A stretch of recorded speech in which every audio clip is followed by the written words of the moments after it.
Welcome to the Deep Dive Podcast. Straight talk on politics, national security, and America's future. Robert Johnson here. And I'm Linda Miller. We cut through the spin, tackle the tough issues, and give you the real story behind today's headlines. Subscribe now and hit the notification bell to stay informed. Okay, let's start with that Easter Truce. So the way the information puts it, President Putin declared this and it just started. Very recently, yeah. But President Zelensky's response was almost immediate, accusing Putin of manipulating lives.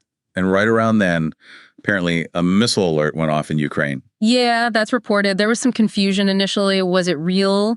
Were Shahid drones involved? Hard to say for sure. But the alert was lifted, around 6 a.m.? Around 6:03 a.m., according to the report. So was it a genuine security event? Or, like you hinted, maybe a PR thing?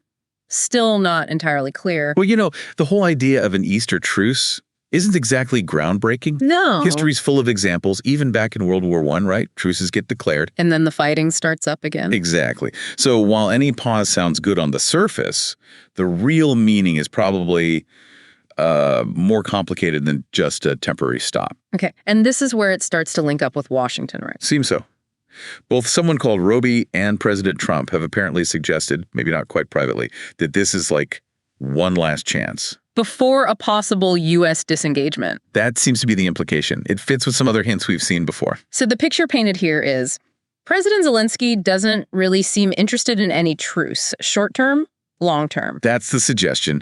And the reasoning given is, a truce might lead to elections in Ukraine. Which could be politically difficult for him. Potentially, yeah.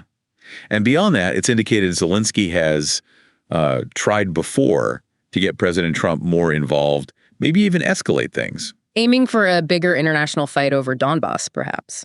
That's the reported angle.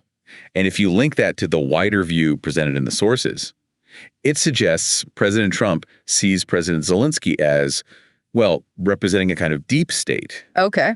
And views him as, let's say, partly responsible for the current mess.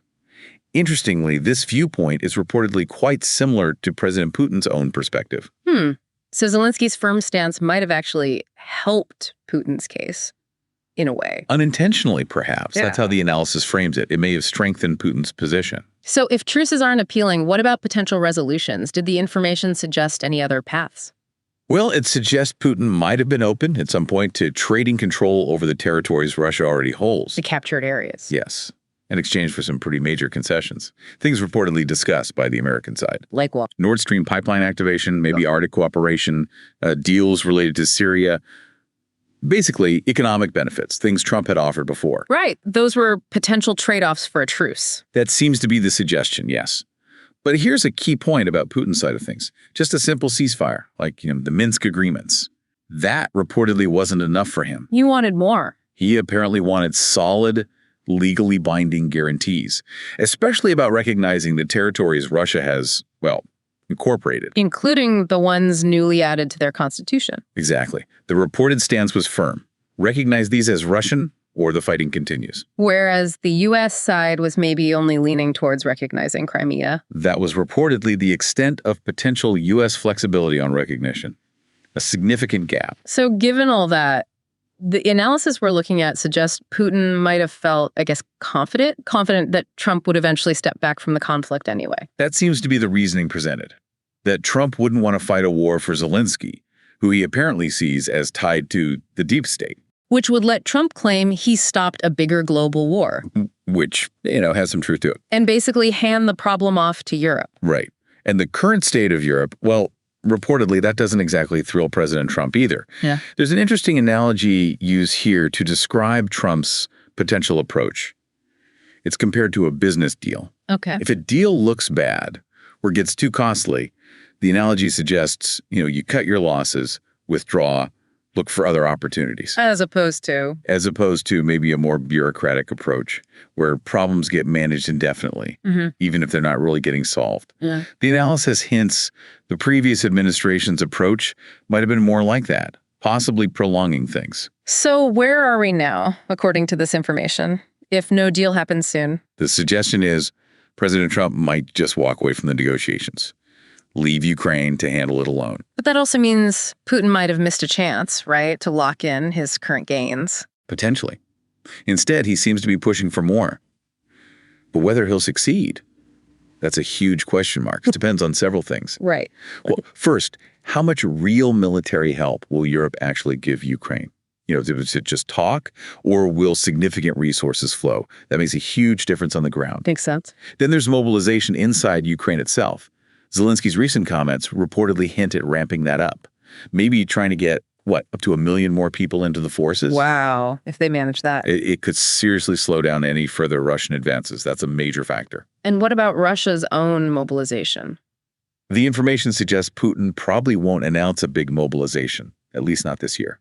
So how would they sustain their effort? Likely rely on existing reserves, apparently around 70,000 troops left after the Kursk operation, plus getting conscripts to sign contracts after their service ends. Are they pressuring them to sign? There are reports of pressure, yes. The apparent aim would be using these forces to push towards those regions now officially in the Russian constitution. It's interesting, there's a comparison drawn to Ukraine's situation a few months back. Oh, yeah. Reportedly, figures like 6 million people not registered for service, 2 million military-age men out of the country, 500,000 ignoring draft notices. Huge numbers. That sounds dire. And lots of cases open for soldiers leaving their units without permission. The analysis suggests if that had continued, Ukraine would have been in real trouble militarily. But things have shifted. It seems so. Even guys who were forcibly mobilized maybe initially ran off. Reports say many are now becoming more effective fighters, like around Pokrovsk. So if Europe keeps the weapons coming, especially if they're buying them from the U.S., then the outcome is still very much up in the air. Highly unpredictable. Okay, now let's shift to that other really concerning part you mentioned earlier, these alleged plots against President Trump. Yes, this is quite serious based on the information presented. One involves someone named Ryan Russ, reportedly shot at President Trump before. That's the name mentioned. And court documents allegedly show he was talking to someone he thought was a Ukrainian officer. And this Russ guy, he'd been to Ukraine, supported them. Extensively, yes. And he allegedly asked about buying a Stinger missile.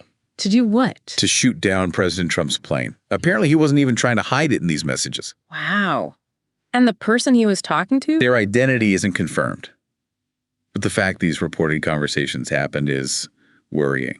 Yeah, it really raises questions about security protocols, Normally, a credible threat against any head of state, regardless of political tensions. You'd expect immediate investigation, security services talking to each other. Right. The fact this alleged communication happened and didn't seem to trigger a massive public response or a reported direct intervention from Ukrainian security, assuming the contact was linked to Ukraine, it's notable. And there's another alleged case, Nikita Kasap. Yes, a young man from Moldova, arrested for murdering his parents back in February. Horrible. How does that connect? According to an affidavit reportedly obtained by CNN, this murder was allegedly planned within the context of a potential assassination plot against President Trump. Seriously. This individual, described as having extreme views, allegedly wrote a manifesto, and he was reportedly communicating in Russian on Telegram.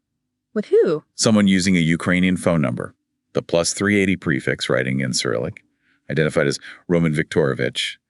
This person supposedly promised him asylum in Ukraine. The details reported from these alleged communications are pretty specific. Oh, what? Kasap reportedly asked how long he'd need to lay low before getting to Ukraine, maybe 1 or 2 months. Said he needed to brush up on his Russian. Okay. He also asked if he could live a normal life in Ukraine, work, even if people found out what he'd done. And disturbingly, there was mention of 10 other people with similar plans to harm President Trump. 10 others. Good grief. And allegedly, they discussed who would get blamed for an attack. And the answer was? Russia. Reportedly, the message was, that's the plan. Kasap also allegedly told a school friend he was going to kill Trump on Russia's orders, maybe trying to create misdirection. A false flag kind of setup. That seems to be the implication. There was also talk, allegedly, of using military drones, other gear, like what's used in the current war. This is quite something. Why hasn't this gotten more attention? That's a serious question raised by the analysis. These details seem to be coming mainly from public U.S. court documents, yet there hasn't been a huge public uproar or major media digging beyond some outlets. It's striking. The whole idea of blaming Russia, complex motivations there. Very complex. Definitely needs more scrutiny. And it's mentioned these alleged incidents happened while President Trump was actually in office. Yes. The fact that these kinds of potential threats, maybe involving people with Ukrainian connections, have reportedly surfaced more than once, maybe give some context to the U.S. Ukraine relationship complexities. It could. When you put this alongside Zelensky's public diplomacy, addressing the White House, asking for support, it suggests the situation behind the scenes might be, well, multifaceted, maybe strained. And remember that earlier point about what might come out if the U.S. really pressured Zelensky. Yeah. The information we've discussed today, especially these alleged plots, perhaps this is the kind of complex and potentially damaging information that was being alluded to. Stuff that could surface if the geopolitical ground shifts significantly. Okay, so let's just quickly recap the information we've gone through. We've got this fragile Easter Truce. Very fragile. Happening against this backdrop of bigger strategic moves and calculations, and then these really disturbing alleged threats. Right. It paints a complex picture. In the future, it seems incredibly uncertain. Depends on Europe's support for Ukraine, really. And whether Ukraine can actually mobilize more people effectively. Plus whatever Russia decides to do next strategically. Indeed. How all those factors interact. That's what will shape what happens next, both in the conflict and, the wider world stage. Subscribe to our podcast on Spotify, Apple Podcasts, and YouTube. We are here to make things clear. New episodes every day.